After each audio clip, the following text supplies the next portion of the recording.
So welcome everyone. On behalf of the CSJ Center for Reconciliation and Justice, welcome to this Justice and Spirituality on-screen discussion of The Breadwinner, a 2017 animated feature film directed by Nora Twomey and produced by the Irish animation studio Cartoon Saloon, all of which is based on the novel by Deborah Ellis. For those of you joining us online, you'll notice that we're still holding this we're still holding this event entirely remote. Our hope is that when and if this pandemic recedes, we will be able to continue this series, public screenings and discussions, live from our campus in Playa Vista. In the meantime, welcome to Playa Vista in exile, as noted by the building behind me. Joining me today is animator and writer-director Adriana Jaroszewicz, professor and chair of animation at the Loyola Marymount School of Film and Television, author and scholar Elizabeth Reilly, professor of educational leadership at the Loyola Marymount School of Education, our returning champion, author and film critic Rose Pacatte, founding director of the Pauline Center for Media Studies in Culver City, and I am your humble host, Michael McNaught. No one of real consequence, I just happened to pull the short straw. No, I'm kidding, of course. I love doing this. The opportunity to reminisce about films with artists and scholars, both on the bluff and off the bluff here at LMU is a real treat, especially about this particular film, The Breadwinner. So let's go around the Zoom room here. Your first thoughts about this film. Adriana, let's start with you. Well, this is a very empowering film for women. It doesn't matter where you come from, showing you the strength to what women have to go through in order to survive different cultures. It's a story that is told in an animated format. The subject is very difficult to deal with. Animation offers an abstraction of reality, so it allows us to engage with it at a different level. Through that abstraction and really connect with the characters and really, see through the eyes of a child, how does she deal with very difficult situations through her family. Good. Elizabeth, your thoughts?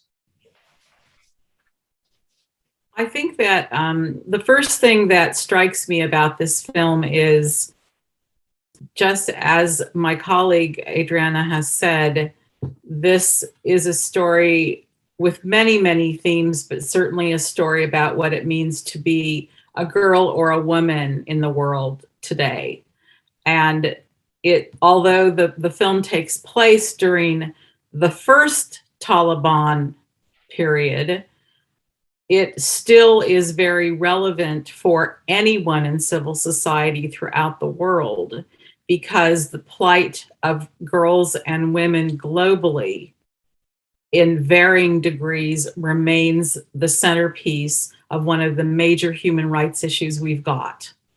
And the degree to which anyone in civil society, any civil society, deals with the plight of girls and women is the degree to which any society is raised up for boys and men as well.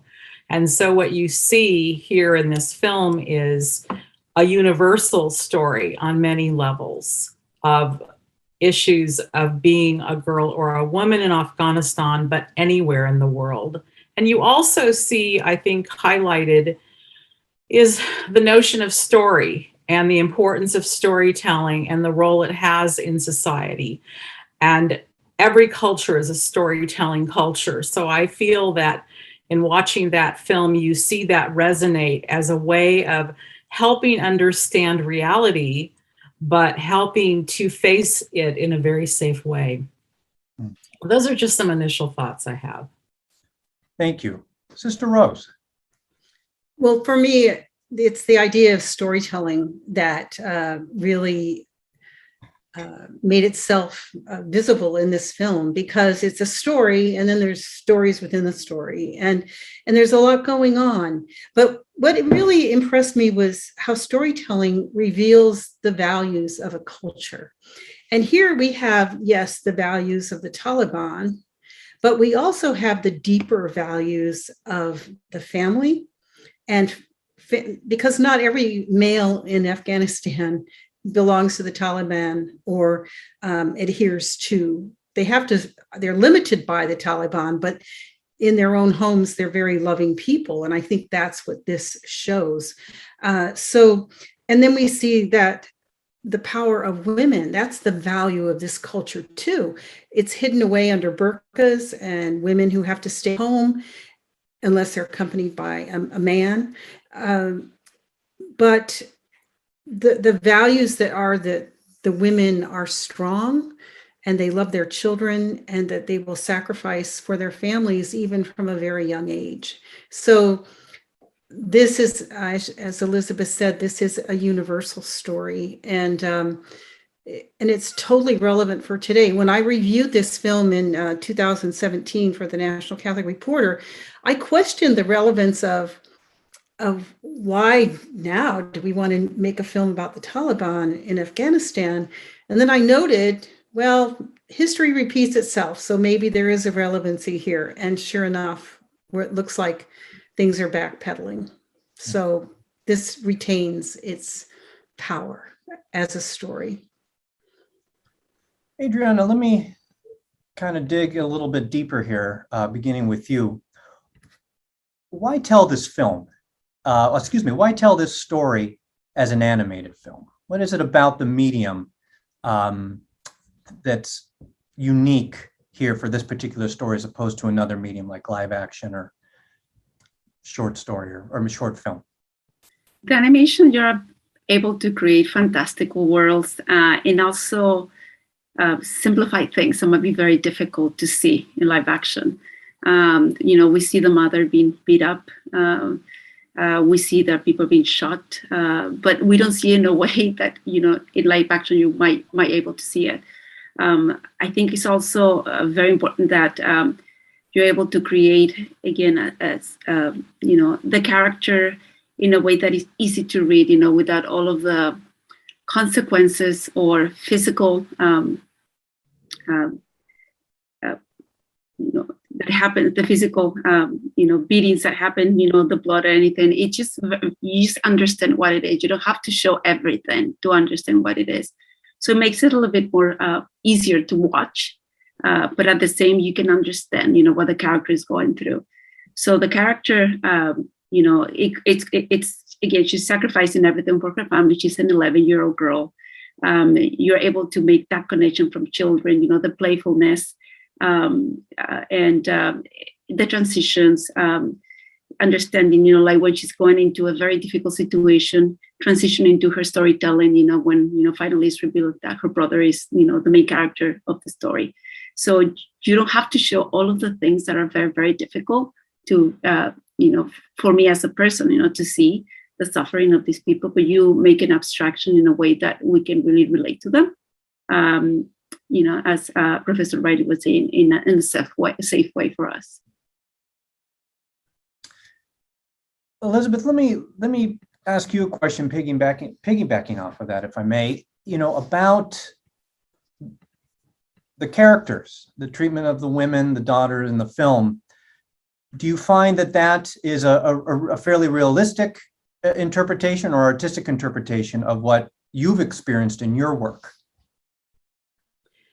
There's no question that the way the women are portrayed is exactly the way things were under the Taliban, and unfortunately the way they are reverting again. These children were educated prior to the Taliban coming to power, or at least help the little girl, Parwana, is literate. She knows how to read and write, and so she's helping her father in the market to translate letters or to write letters for people who are illiterate, which, at the time that the Taliban first came to power, the level of illiteracy in the country was exceedingly high.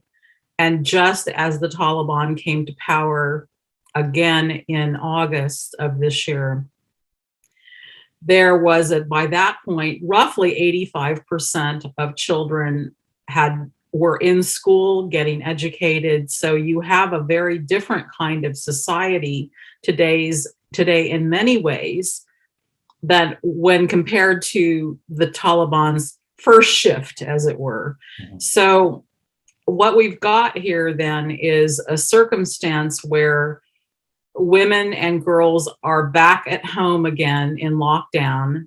But in this case, there has been a tremendous brain drain on the country with so many of the educated men and women fleeing. Many of my friends have fled in the last couple of months. Some are currently in varying stages of refugee camps seeking settlement, either in the United States, Canada, Australia, Germany, other places. So what's happened now is you've got this huge group of men and women along with their families who have fled the country, many who are still trying to escape. And it's unknown yet what consequence this will have on the country's ability to govern itself, to enter into self-governing, and to have anything that remotely resembles what they've achieved in the last 20 years since the last takeover of the Taliban. So yes, it's a very accurate picture in many ways of what life was like under the Taliban. Educated men and women like Parwana's parents were forced out of their professions in many cases. Definitely the mom would be. And the children were not educated at all. So we may be facing that very circumstance again. Elizabeth, perhaps you could tell us too a little bit about the current work you're doing. If I recall, you're working on a project in this very field. Maybe you could share a little bit about that project. My research in country began in 2008. I began preparing for that in 2007. And it was the direct result of my focus on women in leadership globally. I research women in leadership throughout the world. And so at that point, and for many years thereafter, my work was in country. Yes, it was very dangerous. Even then, there were constantly suicide bombers, improvised explosive devices. You could be walking through the village, not the village, but rather the marketplace, and there could be a suicide bomber that day. You just never knew. So life was very risky, even as a Western woman, and perhaps even more so as a Western woman, to be there. What I'm wearing today is one of my shawls that was handmade in the marketplace there, just right off the marketplace, and by a local loomer. And this easily transitions into the way my life has been when I've been there, which is, covered up like this, right? Because women had to at least have hijab on when you were in the cities. If you lived outside of Kabul, in the villages, women were still pretty much living indoors and in burqa if they did go out. And so this was pretty much what I spent a lot of years researching, was the progress of girls and women in civil society, in educational leadership particularly. So then as the collapse started to become very likely of the entire country, then I began working with a friend of mine who was one of the first directors of the Afghan Women's Network, Samira Hamidi. She's currently with Amnesty International, and she is my co-principal investigator on a new project that we're just in the process of receiving approval for, where we are examining women in higher education under the Taliban. We are seeking to interview women who are current students at universities in the country, as well as anyone who is connected and knowledgeable of women in higher education. So that study is just beginning. We hope to be able to have some preliminary data just in the next couple of months. We feel it is essential that we highlight the women's voices. Yes, the risk that we think about when interviewing anyone who's still living in country or even is out but has family there is exceedingly high, but the risk if we do nothing is even higher. And so that is why we intend to tell the stories of these women. Appreciate that. Thank you for sharing that. Rose, if I may pivot to you now, along the lines of storytelling, how might this film, kind of thinking about your own work in terms of working with catechists and ministers and engaged in the work of media literacy, how might this film be a good example of a point of dialogue or an interlocutor, for lack of a better term, for spiritual discernment or catechetical discernment or discernment on matters of justice? Sure. Well, this film, like I think Pope Benedict said for one of the World Days of Communications a few years back, that film or media stories form a table around which we can gather and talk about things that matter. And this film is certainly one of those. And even though it's an animated film and would seem at first to be directed at children, the themes are quite mature, especially when the mother is beaten, the father is taken away to jail. I mean, and it's kind of dark. The animation itself is dark and beautiful, but dark. So I think that the themes that I have teased out are to talk about that, and you can talk about these with children from about the fifth grade and up easily, but at high school and beyond, would be girls' empowerment, would be one of the biggest ones for me. Intercultural learning. There's so much symbolism, even in the story told about the brother and the woman who says, you need three things. You have to find three things: something that shines, something that snares. Can you remember the third one? Do any of you? I can't remember it. And I just watched it again. And I didn't write that down. But the idea that children can do brave things, that children, if we allow them to, can find solutions. They're very creative, as we see these children that necessity has made them creative. And in our society, especially middle class and maybe a little bit lower middle class, our needs are basically met. And therefore, our need for creativity is often blunted. But you find children who don't have their needs met are very creative in how they can take care of themselves, their younger siblings, and their families. So the film relates to human experiences that maybe we don't have, but it teaches us empathy to understand what's going on in other parts of the world, even to the way people eat. Did you notice how many times there was the rice bowl with the family and they were eating with their fingers? Something that in Western society and in COVID society, we're like freaking out. We don't do that. But yet, they don't use utensils like we do. So let's talk about that there are different realities that are good realities in many ways, even if we don't see them, but that are good and they've been there for centuries. What do they mean? And how can we relate to people? The other thing is that these girls, especially the two friends, they're inspirational and they're aspirational. And they, again, show us what we can reach for, even when times are dark.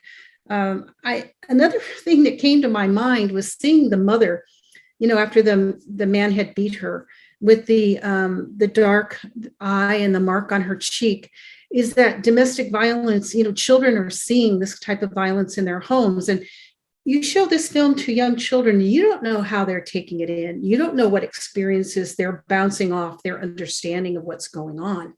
And while the life in Afghanistan may seem primitive, things that happen in homes happen over here too. So those are things that a teacher and a pastoral minister would need to keep in mind and prepare children for watching the film and for the things that we could get out of it. How can we support the empowerment of women everywhere? Central America, how can we give them jobs that in their homes that they can make money and support themselves? I think those are some of the main things that we could talk about. There is a guide that's online still at thebreadwinner.com. So I would really encourage anyone who is working with children or groups or if you want to talk about what's going on in the world today, using an animated film, as Adriana said, is it's a safe place to go to talk about things that matter. Because for children, we want to create a safe place, even for their own cinematic experience. So, and for talking about things like this, things that will rise up, we need to be aware that issues could rise up and how we would address them. But millions of girls still don't have access to education around the world. We do have access. We can talk about our gratitude for the educational opportunities that we are given and for those that we aspire to. So that's just a start. And the other thing is war and violence and what the effect of war has had on the children and the psyches of these people that have been in the crossroads. As the film says, they've lived on the boundaries of all these countries that have used them as a battlefield for centuries. You know, what does that do to a people? How does it subjugate them? But also, how does it help them to rise up? Well, along those lines, though, too, and I think you've all touched on this, is this kind of idea of story. Now, we're obviously talking about story because we're talking about a movie, but in a sort of meta sense, the role of story has such a unique and almost central role in this film itself. The story used to soothe the crying child, the story used to soothe the angry elephant king. The story is used to bring justice to a number of people. The role of story, and I find it really interesting too that Varwana, her skill set when she's at the local marketplace is reading and writing. So again, the ability to tell stories to other people who can't necessarily read or to write them for them. So there's a real profound theme of storytelling in this film. And perhaps we can unpack that a bit more. And Adriana, why don't we start with you? Maybe you could tell us a little bit about what storytelling means, not only in this film, but perhaps to all parts of society in terms of seeking justice or engaging in spiritual practices, or in terms of just helping a person share their identity with another. Well, I think story, especially like in animation, I'm talking about animation terms, you always want to look at the universal story, people who can connect with anything. Doesn't matter where you're from, just like in the Breadwinner, those are universal themes. So it's really important to be able to look at your story, always looking back at who you are as a person, your own experiences, so that you can really show who you are as an artist, creator, storyteller. But always, again, finding that the universal aspect of your story so people can connect. As animators, we can create stories in any medium, as long as the story is strong. The media doesn't matter. The medium doesn't matter. It could be 3D animation, it could be 2D animation. So it's just about creating something that resonates. You want to create characters that feel, that breathe. It could be a line, but if we believe that your character is thinking, it has a consciousness, it has a purpose, then it makes all the difference to the viewer. So as you create story and engage with an audience, the rewarding thing about being a creator, you can see, how the audience is taking that in, and it can take even a life of its own, under the eyes of someone else. So, so it's very important to develop. I'm thinking about a teacher, as a 3D animation teacher. Whenever we teach our students, story, again, going back to the root of who you are as a person, and then find that universal aspect so that you can share with the world, that specific thing about you, but then people can really relate to everything else. Elizabeth, your thoughts? I think that's what makes a story like The Breadwinner so relevant for today, is because although this is a very personal story with one child as the central character, the story develops on so many levels that are with things that resonate in our own lives. And the three of us have talked about this in different ways this today to say, you know, this is a really critical time that we face in the world with understanding our common humanity, not just our differences. And although this is a country very, very far away from us, we face very similar issues. We're facing right now the issue again hitting us in the face with 40, 50, 60,000 Afghan citizens who've had to flee for their lives and are coming to this country. What will be our relationship to people whose culture is very different from our own, that is a predominantly Muslim culture, and not just Muslim, but various aspects of Islam are represented. The Sunnis are not the Shia. And so all of these religious contexts are very, very important for us to understand and to develop greater tolerance.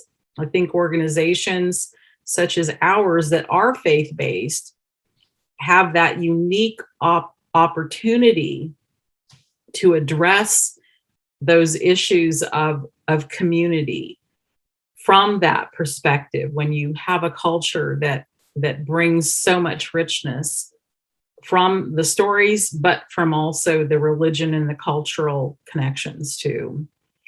Those are just some initial thoughts that come to me about the notion of story and the importance. I'll mention one other thing.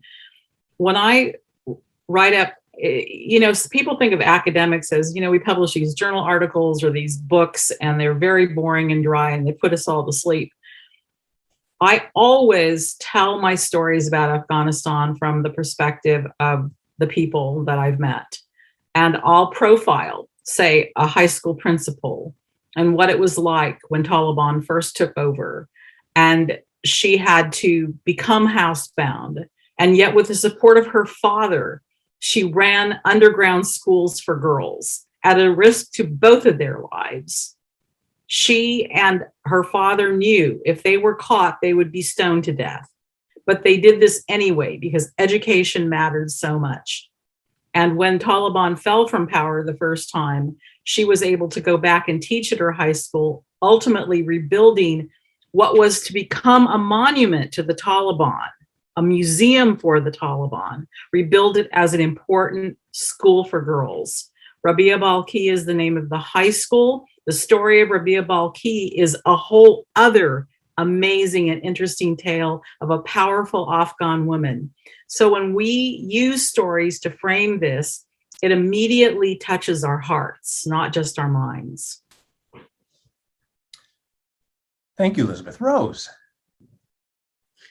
Well, I think stories, you know, transport us. They take us somewhere else. They take us to that safe place where we can look at other people's lives, look at our own lives, and actually grow. And I think that we can't live without stories. You know, there's so many parables about language and communication, and it's telling stories that gives us life. And Jesus certainly knew that.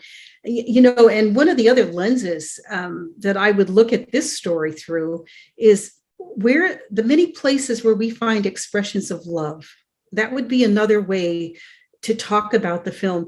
Like when the young girl is there in the marketplace and this big guy comes and says, "Do you know how to read and write?" And she says, "Yes." And then she talks about it's a sad letter. His love has died. You know, Hala is her name. And then he comes back and he says, "Show me where her name is. Show me." You know, you have that generosity of this young girl teaching him to read, reading him the letter, and then starting to teach him to read and write. This kid. And then you see that his love for this woman who has died. You see the love of the mother for her children, the children for one another. There's so many expressions of love in this film that are not necessarily romantic love, but there's agape, there is eros, there are the different faces and facets of love expressed. So that makes a great story too, where it's not just about a bunch of girls talking about a guy and that's the whole story. No, this one goes deeper, and as Elizabeth mentioned, and Adriana too, I think, about humanity. This is about who we are as human beings, and it transcends our religious differences. And I think of the word tolerance, and it's not one of my favorite words, because I always think you tolerate a toothache, but what we need is respect. And I think that's what these different non-governmental agencies or organizations are trying to do, is to help us look beyond the limitations of just tolerating one another, but actually respecting and wanting to learn about one another's cultures. And we, as Elizabeth said, we have tens of thousands of Afghan citizens coming to live among us. How will we make them welcome? How will we invite them to share about who they are and what matters to them? I hope that I get that opportunity in Culver City. That would certainly be nice, especially with all the rich stories that we have. All their stories, yes. Yeah. Yes. Speaking of which, Adriana, I wonder if I may ask you this question, in terms, as a filmmaker and writer-director yourself, maybe you could share with us a little bit about what the process is like for a filmmaker and animator, in terms of, you discover a story you want to bring to the screen. What is that process like? How do you think through the storytelling, also from an animated standpoint? What is that process like? From the animated standpoint of view, it could vary. You can start with something that already exists. For example, this film was a novel that was adapted as an animator. But many times in my own process, I start with an image, a quick idea. So we actually draw parts of the story to start feeling the sequencing of that story. What makes sense? What's the flow of the story? And then you start thinking about character. What is this character? What does it have to offer to the story? You start kind of like building the biography, the story around the character, which might not be shown on the story, but as a filmmaker, you understand where they're coming from, so that when you're generating the animation, the performance, you understand where they're coming from. What would they react to? How would they react to when you created this? So animation is a very tedious process. It doesn't matter if it's 2D, 3D, stop motion, just because, again, we're dealing with time and you have to create an image of a certain amount of an image, like usually in again, we do 24 images per second. And then you can, again, understanding that timing so that the audience really can engage with the character, give your audience enough time when you're actually doing the animation performance to understand what the character is feeling and actually be able to anticipate what the character might be doing without really missing the point of everything. But it's all about, it's a lot of refinement, going back to the drawing room if things don't work, rework it out.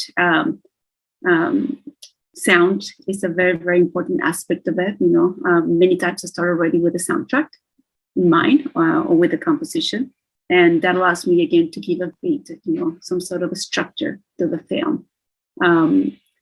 And again, the production, it's just really getting all of your assets, your backgrounds put back into what you want them to be and deciding what your medium was going to be, 2D, 3D. In the case of the Breadwinner, most of it is 2D. There are some 3D elements where it gets a little more complicated, like vehicles. But yeah, it's a lot of revision. It's a labor of love, definitely, because there's a lot of patience, being able to look at it and kind of like creating that distance in between to show it to people. Sometimes as a creator, you get you start to get a very narrow focus because you understand your characters, but when you show it to the world, do they really understand, where they're coming from? And also think about the element of surprise, you start giving hints here and there, but do you want to surprise your audience? What surprise is going to look like visually? Quick nerd question, if I may. So, the last decade and a half, at least for us American audiences, the animation has been dominated by the 3D computer animated world, and yet here from 2017 is this mostly 2D animated film. Is there still a place for 2D animation in our world today? I think there is. I think what 2D offers is a very refreshing look at the way you create and design your characters.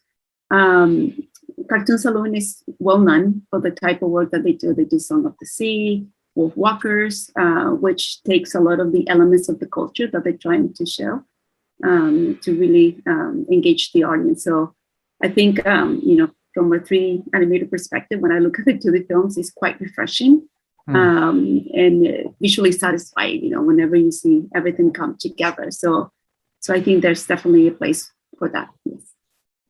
That's good news, because I'm a huge fan of 2D animation myself.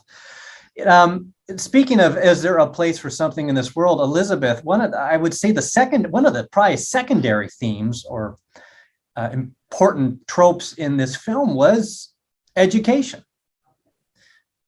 We take that for granted sometimes in the Americas. I mean, we've been fortunate, even with all this great technology we've had in the last 5 years, that allow us to pivot to continue education during this pandemic. Tell us, remind us all, much like storytelling, why is education so important to our culture and our community that it's worth fighting for, much like what you've experienced and seen with your colleagues in Afghanistan? When we teach people to read and to write, we teach people how to think critically about the world and how to question things. And I would like to pivot from that notion of education in the classic sense to how filmmakers can help educate and the plight of Afghan filmmakers as we move forward. When I went to Afghanistan, I believe it was for my second trip, I went in search of the arts. Where were the visual arts? Where were the performing arts? And what was the status of them?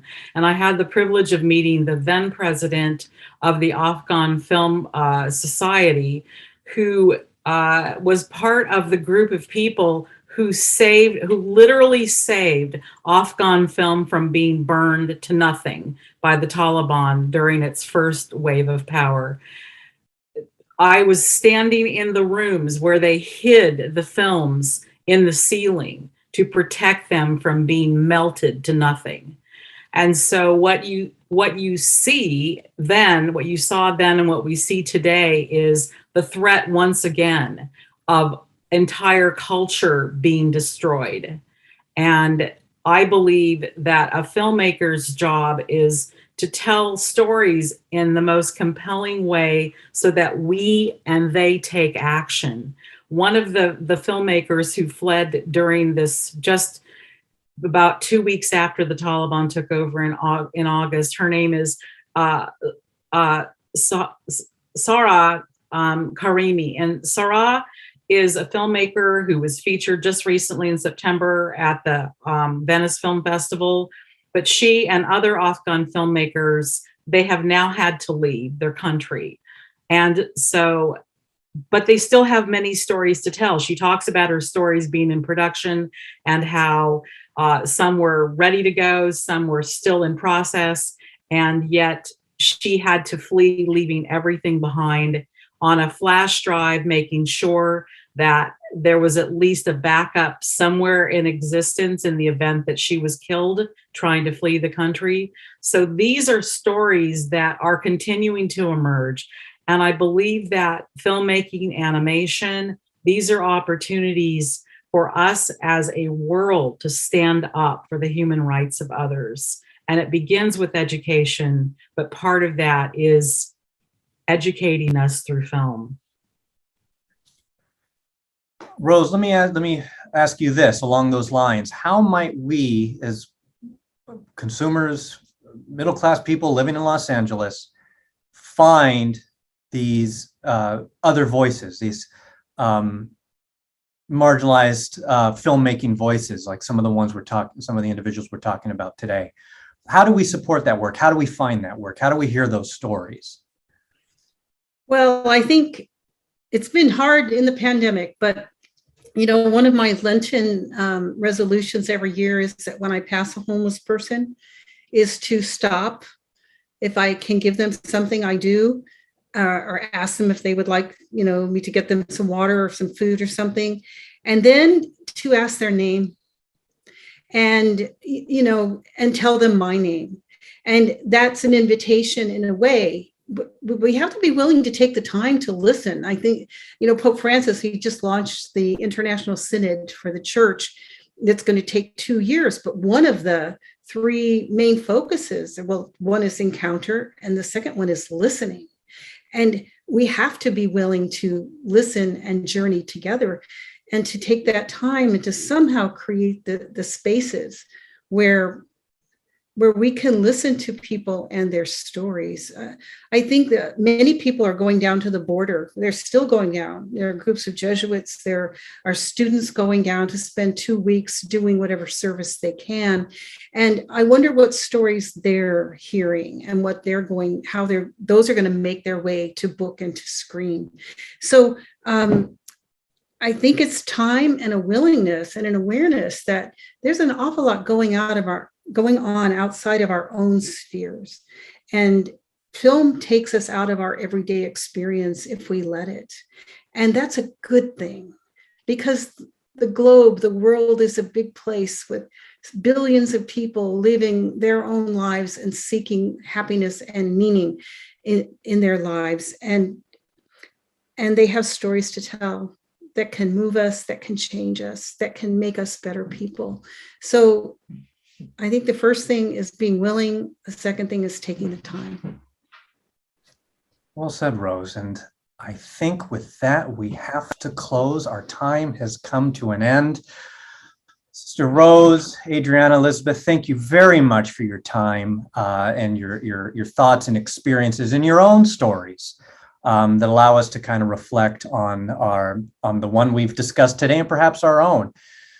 Before we close, I just quickly want to thank our colleagues at the LMU School of Film and Television, Center for Religion and Spirituality, William H. Hannon Library, LMU External Relations, and CIMA, who have all contributed to the work of this series. We are grateful for your time, efforts, and continued collaboration. So today's discussion is the first of 2 on this film. The second will be on Friday, at which we will answer your questions. I'm pointing to the audience, not to the panelists. Those of you watching right now. So please leave your questions in the comments section of this video. If you haven't watched the film, go watch it. You might actually enjoy it. So again, we will be together on Friday. Thank you again to our panel today, and we look forward to concluding this conversation at the end of the week. Thank you all very much, and have a wonderful day.